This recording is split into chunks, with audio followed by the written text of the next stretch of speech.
Hello, welcome back to the reading of the poem of the Man God, written by Maria Valtorta, Volume 1, Chapter 113. In Lazarus' house again, after the tabernacles. Invitation of Joseph of Arimathea. 20th February 1945. I do not know how I will be able to write so much, because I hear that Jesus wants to appear with the gospel as he lived it, and I suffered all through the night to remember the following vision, of which I scribbled the words I heard as best I could in order not to forget them. And now at 11 o'clock I see this. Jesus is once again in Lazarus' house. From what I hear, I gather that the tabernacles have already been celebrated and that Jesus has come back to Bethany through the insistence of his friend, who would never like to be separated from Jesus. I also realize that Jesus is at Lazarus' house only with Simon and John, while the others are scattered in the area. Finally, I understand that there has been a kind of meeting of friends, still loyal to Lazarus, who has invited them so that they may meet Jesus. I understand all that because Lazarus expounds even more clearly the moral characters of each. Speaking of Joseph of Arimathea, he defines him a true and just Israelite. He says he dare not say so because he is afraid of the Sanhedrin, of which he is a member, and which already hates you. But he hopes to see in you the one predicted by the prophets. He spontaneously asked me if he could come to meet you and form his own opinion of you, as he did not think that what your enemies said about you was right. Pharisees have come from as far as Galilee to accuse you of sin. But Joseph's evaluation was, who works miracles has God with him. Who has God cannot be in sin. Nay, he can but be one loved by God. And he would like to have you at Arimathea as his guest. He asked me to tell you, and I beg you please grant his request and mine.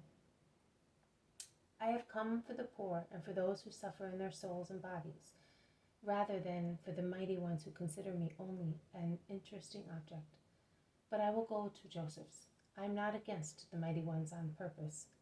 One of my disciples, the one who out of curiosity and self-proclaimed importance came to your house without any order from me, but he is young and we must bear with him, can testify to my respect for the mighty caste who proclaim themselves the guardians of the law, and they mean the sustainers of the Most High. Oh, the Eternal Father sustains himself by himself. None of the doctors ever had the same respect as I had for the officials of the temple. I know, a great many know, but only the best call such an attitude by the right name. The others call it hypocrisy. One gives what one has in oneself, Lazarus. True, but go to Joseph. He would like to have you next Sabbath. I will go. You can let him know. Also, Nicodemus is good. Yes. He said to me, can I tell you a piece of criticism on one of your disciples? Yes, do. If he is a just man, he will say what is just. If unjust, he will criticize a conversion, because the Spirit gives light to the spirit of man. If he is an upright man, and the spirit of man guided by the Spirit of God possesses a superhuman wisdom and can read the truth in hearts. He said to me, I do not criticize the presence of unlearned people or of excisemen among the disciples of Christ, but I do not consider worthy of being one of his disciples. The man who I do not know whether he is for him or against him, but is like a chameleon, which takes the color and the appearance of what is around it.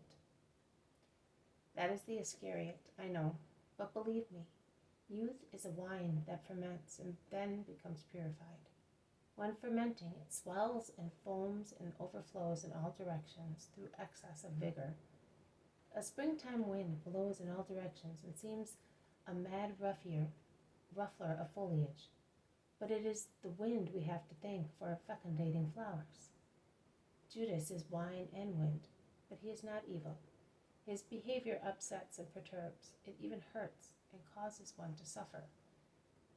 But he is not completely wicked. He is a fiery colt. You say so. I am not competent to judge him. I still feel bitter at the fact that he told me that you had seen her. But your bitterness is now sweetened by honey because of my promise. Yes, but I remember that moment. Sorrow is not forgotten, even when it ends. Lazarus, Lazarus, you worry about too many things and so trifling. Let days go by like air bubbles that vanish and never come back in their bright or sad hues. And look at heaven. It does not vanish. It is for the just. Yes, master and friend, I will not criticize the fact that Judas is with you, or the fact that you keep him.